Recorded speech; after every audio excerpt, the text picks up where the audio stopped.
ఈ వాక్య భాగాన్ని మనం చూసినప్పుడు ప్రేమ దేవుని బిడ్డలారా, ఇక్కడ దేవుని పిలుపుకు లోబడినటువంటి అబ్రహామును మనం చూస్తున్నాం. అబ్రహాం యొక్క దినాల్లో దేవుడు ఎలా పిలిచాడంటే, తనకున్నది విడిచిపెట్టి చూపించిపో దేశానికి నువ్వు రా అని పిలిచాడు. పిలిచిన వెంటనే తనతో కూడా తన అన్న కుమారుడైనటువంటి లోతు కూడా ఉన్నారు. వారి యొక్క సమూహమును లేకపోతే వారి బంధువులు బయలుదేరి దేవుడి పిలుపుకు లోబడి వెళ్ళారు. ఇక్కడ వెళ్ళిన చోట వారు బహు విస్తారమైనటువంటి ఆశీర్వాదాలు పొందారు. ఎందుకంటే వెండి బంగారాలు కావచ్చు, పశువులు కావచ్చు, మరి కావలసినటువంటి ఆస్తులు వారికి విశాలమైనందున అక్కడ లోతు కూడా ఆయనతో కూడా ఉన్నాడు. కాబట్టి లోతును కూడా దేవుడు ఏం చేశాడు? ఆశీర్వదించాడు. అయితే వారికి ఉన్నటువంటి ఆస్తులు ఆ దేశం పట్టక, ఆ దేశం సరిపోక ప్రేమను వల్లరా అక్కడ వారు కొన్ని కలహాలు రేగాయి. అబ్రాహాము యొక్క పని మనుషులకి, లోతు యొక్క పని మనుషులకి ఇక్కడ ఎప్పుడైతే కలహాలు జరిగిందో అబ్రాహాము ఒక మాట చెప్పాడు, అయ్యా ఇంతవరకు మనం కలిసిమెలిసి వచ్చాం, కానీ ఇప్పుడు ఆస్తులు ఎక్కువైపోయినాయి. ఈ దేశాన్ని సరిపోయినంత విశాలమైనటువంటి ఆశీర్వాదాలు మనం పొందాం. ఇప్పుడు నువ్వు దక్షిణానికి వెళ్తే నేను ఉత్తరానికి వెళ్తా, ఉత్తరానికి వెళ్తే దక్షిణానికి వెళ్తా, నీకు ఏ వైపు కావాలో ఒకసారి చూసుకో నాయనా అని చెప్పాడు. చూడండి, ఒక మంచి మనసుతో ఒక దైవజనుడు ఒక మాట చెప్పినప్పుడు, ఆ మాటకి ఆమోదించినప్పుడు మనము ఏదైతే చేస్తామో ఇలాంటి ఆశీర్వాదాలు మనకు వస్తాయి. ఒక మంచి మనస్సాక్షితో దేవుడు పిలిచిన పిలుపుకు ఏ మనిషి అయితే లోబడుతున్నాడో, దేవుని యొక్క ప్రేమ వల్ల ప్రణాళిక ప్రకారం మానవుడు నడిచినప్పుడు ఒక గొప్ప ఆశీర్వాదాలకి కారకులు అవుతాం. చూడండి, వారు ఆ దేశంలో ఉన్నప్పుడు ఆ దేశమే వారి యొక్క ఆస్తులకి పట్టినంత గొప్ప ఆశీర్వాదాలకు కారణం ఏంటంటే అబ్రహాం చేసినటువంటి మంచి యొక్క క్రియలు మనం చూస్తాం. ఎందుకంటే దేవుడు పిలిచాడు కాబట్టి వినాడు. వినడం వలన అతనికి ఏమైంది? ఆశీర్వాదాలు వచ్చి పోతే విశ్వాసం ఇచ్చాడు. ఎవరిపైన? పిలిచినటువంటి దేవుని పైన. మూడో చూస్తే వాగ్దానము నమ్మాడు. అంటే దేవుడు పిలిచాడు, నన్ను ఇక్కడికి తీసుకెళ్తున్నాడు కాబట్టి ఆ దేవుని యొక్క వాగ్దాన ప్రకారం అయినా ఇక్కడికి పిలువడు వెళ్ళమన్నటువంటి స్థలానికి ఆయన వెళ్ళాడు. మనము చూసినప్పుడు ప్రేమ వల్లరా దేవుడు ఆ మాట అతన్ని ఏం చేశాడు? రూఢిపరిచాడు. రూఢిపరచడం వల్ల ప్రేమ వల్లరా దేవుని యొక్క సన్నిధిలో మనం చూడగలం. నాలుగోది ఏమంటే దేవుడు తన యొక్క కృపను చూపాడు. అయితే ఐదవ భాగాన్ని చూస్తే అడిగినది అబ్రహాం ఇచ్చాడు. ఇప్పుడు అబ్రహాంకి ఏం అడిగాడు దేవుడు? మనం ఒక చిన్న మాట అనుకునేటప్పుడు మనల్ని ఎవరైనా ఏదైనా అడిగితే మనం చేయగలమా? మనకు ఉంటే చేయగలం, లేకపోతే చేయలేం. అయితే అబ్రహాముని దేవుడు ఒక మంచి మాట అడిగాడు. ఏం అడిగాడు అంటే, నీ కుమారుడిని ఒక్కడైన కుమారుని నాకు ఇచ్చి అన్నాడు. ఆ మాటకి అబ్రహాం ఏమైనా వెనుకాడా? ఏం వెనుకాడలే. ఎందుకంటే నువ్వు ఎక్కడికి వెళ్ళాలి? మొరే పర్వతానికి వెళ్ళి నీ కుమారుని అర్పించన్నాడు. అంటే అబ్రహాం అన్నిటిలో దేవుని యొక్క మాటకు లోబడ్డాడు. ఒక్కడైనా తన కుమారుని ఎవరైనా ఇస్తారంటే ఎవరు ఇలేరు. అందుకని ప్రభు యేసుక్రీస్తు వారు తండ్రిని దేవునికి ఒక్కడైనటువంటి ఆ కుమారుడు కూడా లోకానికి యేసుక్రీస్తు వారిని పంపించాడు. పంపించిన యేసుక్రీస్తు ప్రేమ వలన విధేయత చూపించాడు. మంచి ఒక నమ్మకంగా తండ్రి చెప్పిన మాటలు విని ఆ చొప్పునే ఈ లోకంలో చేయడానికి సిద్ధపడ్డాడు. కల్వరిగిరిలో భారాన్ని మోయమన్నాడు, మోసాడు. సిలువ పైన వేలాడమన్నాడు, వేలాడాడు. గాయపరచబడ్డాడు, నెత్తిటి ముద్దగా మారాడు. దాని యొక్క జీవితాన్ని దేవునికి సమర్పణ కలిగి జీవించాడు. అలాగే అబ్రహాం కూడా నా కుమారుడే కదా అడిగావు, సరే నువ్వు ఇచ్చిన వాడే కదా తీసుకొని ఎక్కడికి తీసుకెళ్ళాడు? మోరే పర్వతానికి తీసుకెళ్ళాడు. వెళుతూ వెళ్తూ కుమారుడు అడిగాడు, తండ్రి ఇక్కడ కట్లు ఉన్నాయి, అగ్గిపెట్టు ఉంది, మరి ఉదించేదానికి పుట్టే లేదే అంటే అది దేవుడు చూసుకుంటాడు. హల్లెలూయా. తన విశ్వాసం ఏంటి? అడిగాడు కాబట్టి దేవునికి సమర్పణ చేస్తున్నా, ఇది నాది కాదు దేవుంది కాబట్టి అని ఒక మాట మనం చూసినప్పుడు ప్రేమ వల్ల అతని నమ్మకం ఏంటి? దేవుడు ప్రేమ వల్ల అబ్రహామును పిలిచినప్పుడు మాట నమ్మాడు కాబట్టి అది అతనికి ఏమైంది? నీతిగా ఎంచబడింది. ఈరోజు అతని ఎండి బంగారాలు గలవాడని మనం చదువుకుంటున్నాం. ఆస్తులు పట్టణంత జాల. అంటే ఆ దేశము ఓ పరదేశానికి వెళ్ళినప్పుడు, తన స్వదేశం నుంచి ఓ పరదేశానికి వెళ్ళినప్పుడు వారికి ఉన్నటువంటి ఆస్తులు మనం చూస్తున్నాం. ప్రేమ వలన లోతు యొక్క కాపురలకు అబ్రాహాం యొక్క కాపురులకు గొడవలు వచ్చేస్తున్నాయి. ఎందుకని అంటే వారికి మేత సరిపోకనో, లేకపోతే తాగే చోట నీళ్ళు సరిపోకనో, ఇక ఏదో ఒకటి మేము ఒకటి కదా, లేకపోతే మన ఇద్దరం ఒకటి కదా అనుకుంటలే వాళ్ళు. ఎందుకంటే వాళ్ళకు ఉన్నటువంటి ఆస్తుల వలన తగాదులు వస్తున్నాయి, గొడవలు వస్తున్నాయి, ఒక మంచి సమాధానం లేదు. అప్పుడు చూసినప్పుడు అబ్రాహాము ఇవన్నీ చూసినవాడు చూసి లోతుని పిలిచి, నాయనా ఇప్పుడు నీకున్నటువంటి ఆస్తులు నాకున్నటువంటి ఆస్తులు పెరిగిపోయినాయి, ఎక్కువైనాయి. అందుకని ఇప్పుడు నీ పని వారికి నా పని వారికి ఏమొస్తుంది? కలహం వస్తుంది, గొడవలు వస్తుంది. అందుకని నువ్వు ఏ తట్టు వెళ్తావో నువ్వు వెళ్ళు, నువ్వు వదిలిపెట్టిన స్థలానికి నేను వెళ్ళిపోతా. అందుకని దయచేసి ఇప్పుడు నా మాటను అని లోతుకు దగ్గర కూర్చోబెట్టి, లేకపోతే ఆయన దగ్గరికి పిలిచి ఇలా మాట్లాడినప్పుడు లోతు ఆ ప్రదేశానికి ఒక ఎత్తైన ప్రదేశానికి వెళ్ళాడు. ఎత్తైన ప్రదేశానికి వెళ్ళి చుట్టూ చూశాడు. అప్పటికి సొదొమ ఎలా ఉందంటే ఏదెను వనముల వలె ఉన్నది. హల్లెలూయా. ఆ భూములు చక్కని పచ్చని పంటలు పండుతున్నాయి. ఆ ప్రదేశం చూసినప్పుడు కంటికి చాలా ఇంపైనటువంటి దేశంగా కనిపిస్తుంది. ఎందుకంటే అప్పటికి ప్రేమని వల్లరా దేవుని యొక్క ఆశీర్వాదం ఎవరి ద్వారా? అబ్రహాము యొక్క ద్వారా ఆ దేశము ఆశీర్వదించబడుతుంది. ఎటు చూసినా పచ్చని పొలాలు కనిపిస్తున్నాయి, ఎటు చూసినా పంటలు కనిపిస్తున్నాయి, ఎటు చూసినా ఆయన కంటికి ఎలా ఉందంటే ప్రేమని వల్లరా చాలా అందమైనటువంటి దేశంగా ఐగుప్తు సొదొమ వైపు చూశాడు. అప్పుడు అబ్రహామును విడిచి ప్రేమని వల్లరా సొదొమ తట్టుకెళ్ళి ఆ సొదొమకి వెళ్ళి ఒక దారిలో లోతు ఏం చేశాడు? గుడారాన్ని వేసాడు. హల్లెలూయా. ఇప్పుడు మనం చూస్తున్నాం, మనము దేవుని యొక్క వాక్యం నిమిత్తం మనం చూసినప్పుడు ప్రేమని వల్లరా ఆయన ఏమంటాడంటే, కాబట్టి అబ్రాహాము బంధువులు గనుక వారు నీకును నా పశువులకును కాపురులకు నీ పశువులు కాపురులకును కలహము కూడదు. ఈ దేశమందు నీ ఎదుట నన్ను దిగగా దయచేసి నన్ను విడిచి వేరుగుండుము. నీవు ఎడమ తట్టుకి వెళ్ళిన ఎడల నేను కుడి తట్టుకు, నీవు కుడి తట్టుకెళ్ళిన ఎడల నేను ఎడమ తట్టుకును వెళ్ళేదనని లోతుతో చెప్పగా, లోతు తన కన్నులెత్తి యోర్దాను ప్రాంతమంతటి చూసినో యెహోవా సొదొమ గొమొర్రా అను నాశనము చేయకమునుపు సోయరుకు వచ్చే వరకు అదంతయు యెహోవా తోట వలనే ఐగుప్తు దేశం వలె నీళ్లు పారు దేశం అయి ఉండును. హల్లెలూయా. అంటే సొదొమను నాశనం చేయకముందు అలాంటి యొక్క ఆశీర్వాదం అక్కడ ఉంది. దేవుని యొక్క సన్నిధిలో ఐగుప్తులో ఎలాగైతే యేషేవు పండించిన పంటలు అన్ని పొలాల్ని ఎక్కడ రాసులు ఎక్కడ కొప్పేశారో, ఎక్కడ కొట్లు సరిపోక గాదులు సరిపోక ఐగుప్తి ఊర్లో లేకపోతే వాళ్ళ ఇళ్లలో దాచుకునే ధనాన్ని సరిపోక ఎక్కడ పండిన పంట అలాగే అక్కడ ఉంచారో, కరువు రాబోతున్న కాలంలో 7 సంవత్సరాలు సరిపడా పంటలు యేసేపు యొక్క మాట వలన అక్కడ పండించాడు. ప్రేమని వల్లరా ఫరో రాజ్యంలో ఎలాంటి పంటలు పండాయో అలాంటి యొక్క ప్రదేశములుగా అక్కడ మనం చూస్తున్నాం. కన్నులెత్తి చూసినప్పుడు దేవుని యొక్క తోట వలె కనిపిస్తుంది. ఈరోజు మనం కన్నులెత్తి చూసినప్పుడు కొన్ని మన కంటికి ఎలా కనిపిస్తాయి? ఎలా కనిపిస్తాయంటే పచ్చంగానే కనిపిస్తాయి, మన కంటికి అందంగానే కనిపిస్తాయి, మన కంటికి రమ్యంగానే కనిపిస్తాయి. కానీ అక్కడికి వెళ్ళిన తర్వాత దాని యొక్క లోతు అనేది అర్థమవుతుంది. అంటారు కదా, దూరపు కొండలు ఏమై ఉంటాయి? నున్నంగా కనిపిస్తాయి. కానీ అక్కడికి వెళితే దాంట్లో ముళ్ళున్నాయో చెట్లున్నాయో అది అర్థమవుతుంది అనమాట. అందుకని దేవుని వాక్యం చదివిస్తుంది. ప్రేమని వలన మనం లోకాన్ని చూసినప్పుడు చాలా కంటికి ఏమవుతుంది? అందంగా కనిపిస్తుంది. ఒక బిల్డింగ్ చూసినప్పుడు బయట నుంచి దాని ఎలివేషన్ చూసినప్పుడు చాలా సూపర్గా ఉందంట, కానీ లోపల దాని యొక్క వర్క్ చేశారో లేదనే సంగతి లోపలికి వెళ్తే తెలుస్తుంది. అందుకని మానవ యొక్క హృదయము మానవుడిని చూసినప్పుడు మానవ మంచితనం ఎక్కడ కనిపిస్తుందంటే హృదయంలో నుంచి వచ్చిన ఆలోచన వాళ్ళు ఏమైపోతుందంటే చెడిపోతుందండి.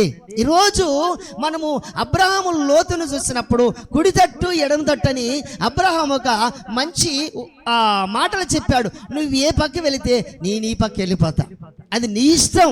నువ్వు కోరుకో, ఎందుకంటే నువ్వు నాకు చిన్నవాడివైనా ఇంతవరకు నాతో కలిసిమెలిసి వచ్చావు, కానీ ఇక ఉండేదానికి కుదరదు, వేరుగానే వెళ్ళిపో. హల్లెలూయా. ఇక్కడ ఎందుకండి గొడవల వలన, ఇక్కడ ఎందుకండి అసమాధానం, ఇక్కడ ఎందుకండి అంటే వీళ్ళిద్దరి మధ్యలో ఏ యొక్క గొడవలు లేవండి, ఇక్కడ వారి యొక్క పని వారి ద్వారా వస్తున్నటువంటి కలహాల వల్ల చేసినటువంటి ఈ యొక్క మాటలు మనం చూస్తున్నాం ప్రేమని వల్లరా. అప్పటికి లోతు ఎదురు చూసినప్పుడు దేవుని తోట వలె కనిపిస్తుంది సొదొమ. ఎలా? ఇప్పుడు దేవుడు దాన్ని నాశనం చేయకముందు. హల్లెలూయా. ఒక మనిషి ప్రేమని వల్లరా బ్రతుకు దినాల్లో దేవుడు ఒక మానవుడిని, ఒక మనిషి కొడితే ఎంత దేపు మళ్ళీ ఓర్చుకోగలం, కానీ దేవుడు కొట్టిన దెబ్బ ఏ మానవుడు ఓర్చుకునేది చాలా కష్టం. ఎందుకంటే దేవుడు ఎప్పుడు ఏమి చేస్తాడో అది ఆయనకి తెలుసు. కానీ మనం ఏమనుకుంటాం, అన్నీ మనకి అనుకూలంగా ఉంటాయని మనకి కుదరదు. ఎందుకంటే ఆశీర్వదించబడతాం, లేకపోతే కొన్నిసార్లు కాదు ఇబ్బంది పడతాం. అదంతా మనం చేసుకునేటువంటి పరిస్థితిని బట్టి ఎదురవుతూ ఉంటాయి. మన కష్టం ఆశీర్వదించబడాలంటే మనం మొదట దేవుని పిలుపుకు లోబడాలి. మనం చేతి పనులు ఆశీర్వదించబడాలంటే దేవుని దగ్గర యథార్థంగా ఉండాలి. అబ్రహాము దేవుడు నమ్మాడు, అది ఏమైంది? నీతిగా ఎంచబడింది. అబ్రహాముని పిలుపుకి ఏమయ్యాడు? నువ్వు నీ దేశం నుండి, నీ బంధువుల యొద్ద నుండి, నీ తండ్రి యొద్ద నుండి నేను చూపించే దేశానికి వెళ్ళమన్నప్పుడు దానికి మాటకు లోబడిపోయాడు. ఓహో, దేవుడు నాతో మాట్లాడాడు. అబ్రహాం ఏమైనా సామాన్యుడు కాదు, లేకపోతే తక్కువవాడు కాదు. అబ్రహాం ఏమైనా దిక్కులేనివాడు కాదు, ఆస్తిపరుడు. ఆయన ఒక విగ్రహాలు వాళ్ళ తండ్రి వ్యాపారస్తుడండి. హల్లెలూయా. వాళ్ళకి గొప్ప ఆస్తులు ఉన్నాయి, ఎందుకని ఆస్తులతో కూడా వచ్చాడంట. దేవుడు ప్రేమని వల్ల ఎలాంటి వ్యక్తుల్ని ఏ సందర్భాలు పిలుస్తాడంటే ఆయన ఉన్నా కానీ, ఆస్తులున్నా కానీ అక్కడ నెమ్మదంటూ లేదండి. బలగం ఉన్నా కానీ ఆ బలగము ఎవరైనా ఒకసారి కొట్టేదనుకోండి, లేకపోతే గొడవకు వచ్చారనుకోండి, మనకున్న బలం కొన్నిసార్లు సందర్భాలు బట్టి రారండి. మనకున్న పరిస్థితులు బట్టి, కొన్ని పరిస్థితులు బట్టి మనకు ఎదురిచ్చి లేకపోతే మనకు సపోర్ట్గా ఎవరు రారు. ఎందుకంటే ఆ పరిస్థితులు తారుమారు అవుతున్నప్పుడు. హల్లెలూయా. యేబు గారు పరిస్థితిని చూసి స్నేహితులు ఎక్కడున్నారో దూరాన నిలిచి చూశారంటండి. అంటే దగ్గరికి రాలేని పరిస్థితి అతను ఉన్నటువంటి స్థితిని చూసినప్పుడు. ఈరోజు అబ్రహాము లోతు ఆస్తులు అక్కడ ఎక్కువైతే కారణం ఏంటంటే అబ్రహాము వలనే. హల్లెలూయా. అబ్రహాము దేవుడు ఎక్కడికి చూపించబోయే దేశానికి వెళ్ళమన్నాడో వెళ్ళిపోయాడు. అది ఎక్కడ పలానా దేశమో పలానా ఊరో అనే సంగతి అబ్రహాం ఎవరించి దేవుణ్ణి అడగలేదండి. చూపించాను, వెళ్ళిపోయి ఎక్కడ ఆగమంటే అక్కడ ఆగుతాను ఒక విశ్వాసం అతనికి కలిగింది. ఈరోజు మనం ప్రేమని వల్లరా దేవుని సన్నిధిలో ఎలాంటి విశ్వాసం కలిగి ఉన్నాం, ఎలాంటి పరిస్థితులు కలిగి ఉన్నాం మనం చూసినప్పుడు 26వ అధ్యాయంలో ఒకసారి 1 ఆదికాండంలోనే 28వ వాక్యాన్ని చదివితే దేవుని వాక్యం ఇలాగా రాయబడింది. 1:28 దేవుడు వారిని ఆశీర్వదించి మీరు ఫలించి అభివృద్ధి చెందడి, విస్తరించి భూమిని నింపండి. చాలు. దేవుని యొక్క సన్నిధిలో ప్రేమను వలన మానవుడికి దేవుడిచ్చిన వాగ్దానం ఏమంటే మీరు ఫలించి అభివృద్ధి చెందండి. మీరు ఫలించినప్పుడు మీతో కూడా ఇంకొకరు ఫలిస్తారు. మీ ప్రవర్తన, మీ నడవడి, మీ మాటలు బట్టి ఇంకొకరు రక్షించబడతారు. మీకున్న పరిస్థితులు ఎదురైనప్పుడు మీకు ఏ స్థితిలో, ఎలాంటి స్థితిలో ఉన్నా మీ దేవుడు మీకు తోడై ఉన్నాడు కాబట్టి మీరు వెళ్తున్న ప్రదేశాల్లో మీరు ఎలాంటి స్థితిలో ఉంటున్నారో, మిమ్మల్ని చూసి అక్కడ రక్షించబడితే పరలోకం నుంచి దేవదూతలు తొంగి చూస్తాయని దేవుని వాక్యం చదివిస్తున్నప్పుడు మరి మన స్థితి ఎలా ఉంటుందో మనం ఆలోచించాలి కదా.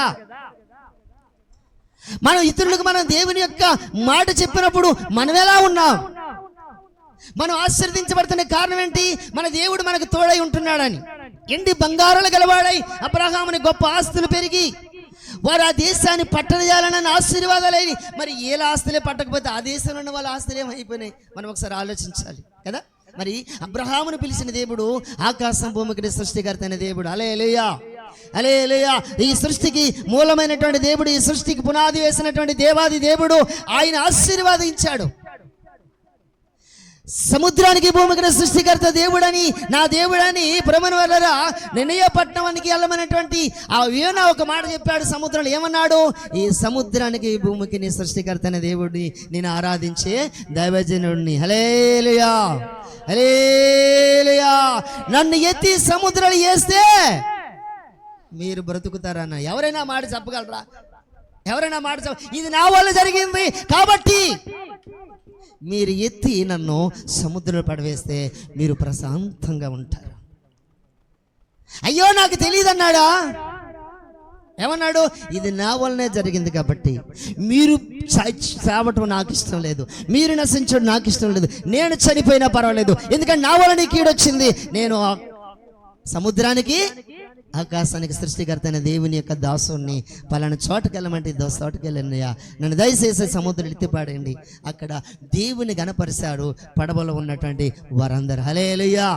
అతను ఎత్తి వేస్తున్నప్పుడు, దేవా నువ్వు ఎవరివో నాకైతే తెలియదు కానీ ఇతను వేసినందుకు ఈ కీడు మా మీదకి రాకుండా కాపాడండి అని అక్కడ ఆయన వేసిన తర్వాత నిమ్మలపరిచిన సముద్రాన్ని చూసినప్పుడు వారు అక్కడ బలులు చెల్లించినట్లు మనం చూస్తున్నాం. హల్లెలూయా.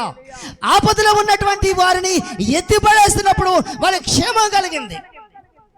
నిజ దేవుని తెలుసుకున్నారు, నిజ దేవుని తెలుసుకొని దేవుణ్ణి ఆరాధిస్తున్నారు వాళ్ళ సముద్రాల్లో. ఆమేన్. హల్లెలూయా. ఈ రోజు మనం ఆరాధిస్తున్న మన దేవుడు మనల్ని ఏం చేస్తున్నాడని మనం ఆలోచించుకుంటున్నాం. నేను ఎప్పుడు చూసినా ఇలా ఉన్నా నా దేవుడు ఏమయ్యాడు అనుకుంటున్నాం. కొన్ని పరిస్థితులు బట్టి ప్రేమను వల్ల ఏం అర్థం కాని స్థితిలో అబ్రాహాం అలాంటి స్థితిలో ప్రేమను లేడు. ఒకవేళ ఉన్నా దాన్ని అంతా పట్టించుకోలేదు. ఒక్కడే నీ కుమారుడు నాకు ఇచ్చేదానికి నువ్వు సిద్ధంగా ఉన్నావా అన్నాడు. ఎస్ తండ్రి నేను ఇస్తా అన్నాడు. నేను ఇస్తా, కావాల్సిందేంటి? నువ్వు ఇచ్చావు కదా, 100 సంవత్సరాలు నిండినాడే వృద్ధుడికి నువ్వు ఇచ్చావు, మరలాడిగా కారణం తీసుకో అన్నాడు. త్యాగం చేశాడు.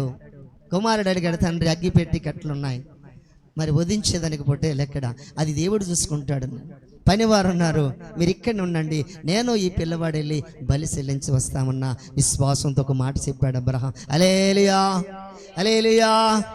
అబ్రహాం నీకు ఒక్కడే నీ కుమారుడిని నాకు ఇచ్చేదని నీకు కాడలేదు కాబట్టి నువ్వు దేవునికి భయపడేవాడవని నేను తెలుసుకున్నాను కాబట్టి నీ కత్తి దించు, వెనక్కి తిరిగి చూడు, పొదలో కొమ్ములు తగులుకున్న పొటేలు ఉంది, దాన్ని తెచ్చి వధించు.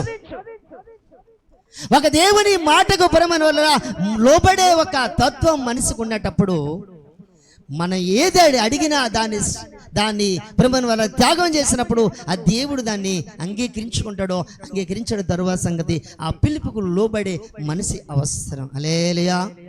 మనం చూసుకుంటున్నప్పుడు ప్రేమ వల్ల 26:4 వాక్యాన్ని మనం చదివినప్పుడు 26 అదే ఆదికాండములో ప్రేమ వల్ల 26:4 వాక్య భాగాన్ని ఏలయనగా నీకును నీ సంతానానికి ఈ దేశములను ఇచ్చి నీ తండ్రిని అబ్రహాముతో నేను చేసిన ప్రమాణము నెరవేర్చి ఆకాశ నక్షత్రం వలె నీ సంతానం విస్తరింపజేస్తా. హల్లెలూయా.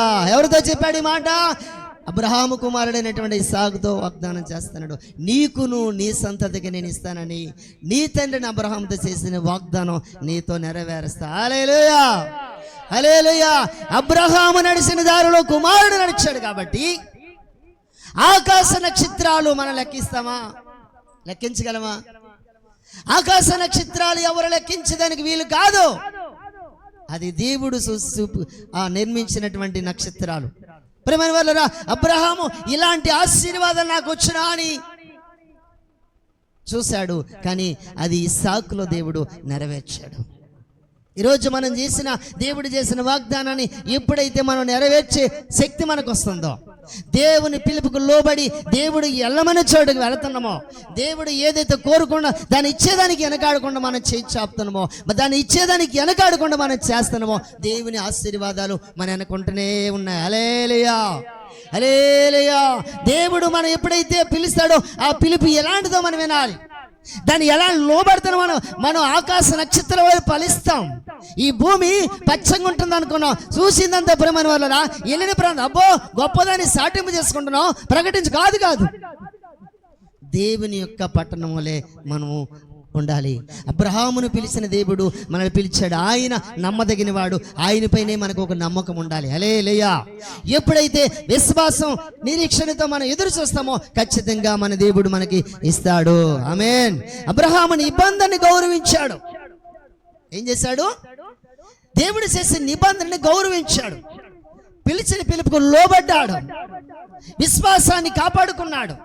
అందుకు అబ్రహాముని దేవుడు గొప్పగా ఆశీర్వదించాడంటే, మరి ఫరో రాజ్యము ఐగుప్తు దేశము ఎలాంటి దేశములు ఎలాంటి స్థితిలో ఉందంటే ఒక భయంకరమైన స్థితిలో ఉన్నటువంటి దేశం.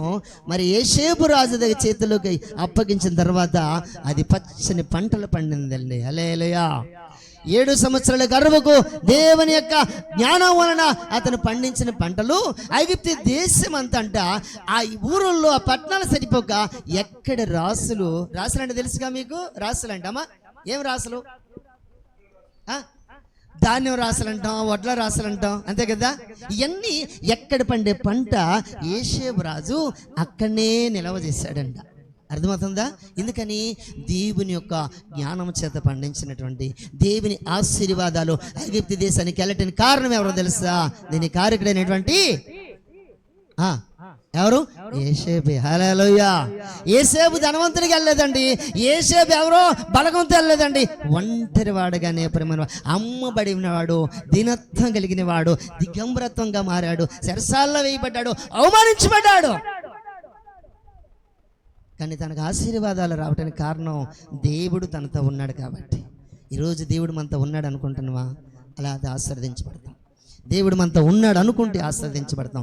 దేవుడు చేసిన వాగ్దానాన్ని మనం నెరవేర్చుకుంటే మనం ఆశీర్వదించబడతాం. మనం దిక్కు లేని వరం కాదు. హల్లెలూయా. దేవుడి మాటలు దీవించును గాక. సమయాన్ని బట్టి దేవుని స్తోత్రం.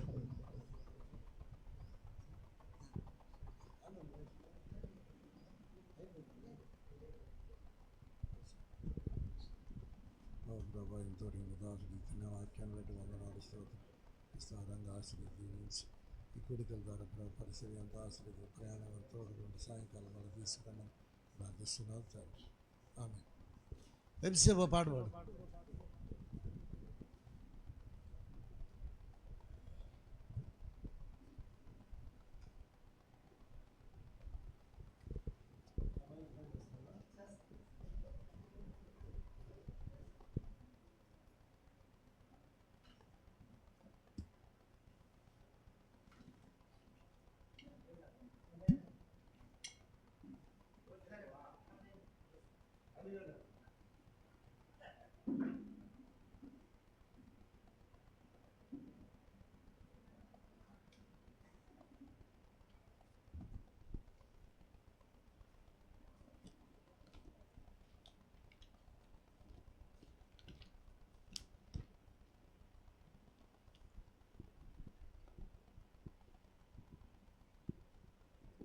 హల్లెలూయా. కురిపించు దేవా నా యేసు దేవా, నీ ఆత్మ నాపై కురిపించు దేవా. కురిపించు దేవా నా యేసు దేవా, నీ ఆత్మ నాపై కురిపించు దేవా. కృపాక్షేమములతో నన్ను నింపినావే, కృపాక్షేమములతో నన్ను నింపినావే. కురిపించు దేవా నా యేసు దేవా, నీ ఆత్మ నాపై కురిపించు దేవా.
హల్లెలూయా.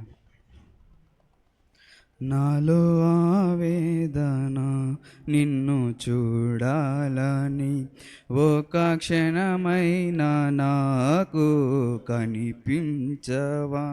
నాలో ఆవేదన నిన్ను చూడాలని ఒక క్షణమైనా నాకు కనిపించవా. యేసయ్యా యేసయ్యా యేసయ్యా నా యేసయ్యా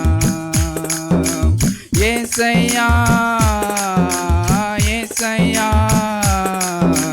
యేసయ్యా నా యేసయ్యా.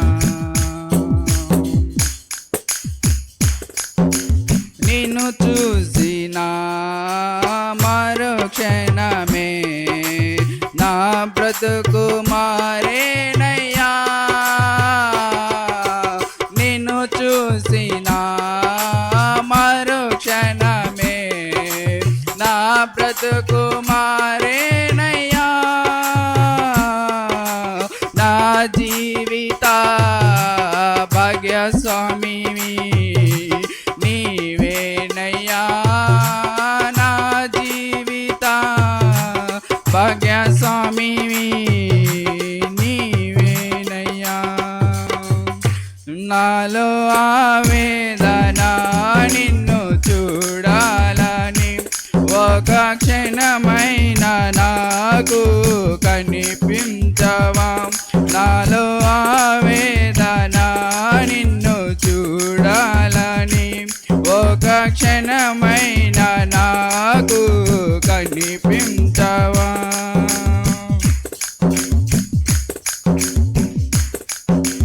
నా పైనము తెలియని రోజు నన్ను పిలచి ఆదుకున్నావు. నా పైనము తెలియని రోజు నన్ను పిలచి ఆదుకున్నావు. చేయపాటి నడిపించినావు నా ఆత్మ ప్రియుడా.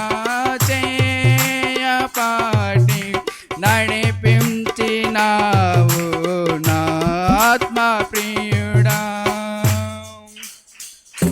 నాలో ఆవేదన నిన్ను చూడాలని ఒక క్షణమైన నాకు కనిపించవా. నాలో ఆవేదన నిన్ను చూడాలని ఒక క్షణమైన నాకు కనిపించవా. యేసయ్యా యేసయ్యా యేసయ్యా నా యేసయ్యా యేసయ్యా యేసయ్యా యేసయ్యా నా యేసయ్యా. నాకు ముందుగా నీవు నడచి నన్ను నడిపిన నా ప్రాణ ప్రియుడా. నాకు ముందుగా నీవు నడచి నన్ను నడిపిన నా ప్రాణ ప్రియుడా. ప్రేమ కలిగిన హస్తముతో ఆదుకున్నావు. ప్రేమ కలిగిన హస్తముతో ఆదుకున్నావు. నాలో ఆవేదన నిన్ను చూడాలని ఒక క్షణమైన నాకు కనిపించవా. నాలో ఆవేదన నిన్ను చూడాలని ఒక క్షణమైన నాకు కనిపించవా. యేసయ్యా యేసయ్యా యేసయ్యా నా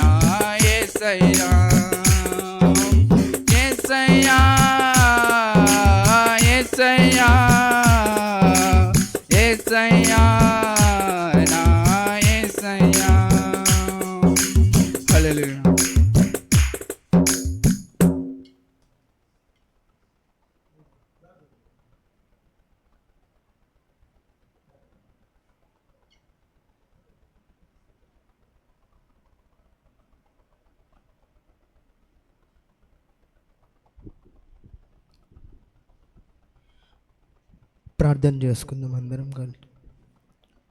మహాపరిశుద్ధుడా, మంచి దేవుడా, గొప్ప దేవుడా, యేసయ్యా నా తండ్రి, ఇదిగో నా తండ్రి, ఈ 16వ ప్రేమ సువార్త స్వస్థత కూడికలు నా తండ్రి 2వ రోజు ఉదయకాలం ఆరాధన నా తండ్రి, మీరు ఎంతవరకు నా తండ్రి పాటలు ఏంది, వాయిద్యాలు ఏంది నా తండ్రి, వాక్య పరిచర్య ఏంది నా తండ్రి, మీరు ముందుండి నడిపించిన విధానం అంటే మీకు వందనాలు, స్తోత్రాలు యేసయ్యా నా తండ్రి.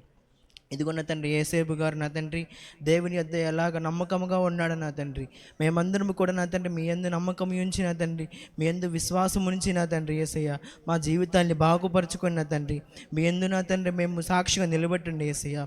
ఇదిగో నా తండ్రి మాలో ఉన్న ఇబ్బందులను తీసివేయండి నా తండ్రి, కష్టాలను తీసివేయండి యేసయ్య నా తండ్రి. ఎవరెవరికైతే నా తండ్రి సమాధానం లేక ఉన్నారు నా తండ్రి, ప్రతి ఒక్కరికి సంతోషము సమాధానం నా తండ్రి మీరు దయచేయండి యేసయ్య నా తండ్రి. అనారోగ్యంగా ఉన్న వాళ్ళందరినీ మీరు స్వస్థపరచండి, మీ ఈ కోడికల్లో నా తండ్రి మీరు ఆశ్చర్యకార్యాలు జరిగించండి యేసయ్య, సూచక క్రియలు మీరు జరిగించండి యేసయ్య నా తండ్రి.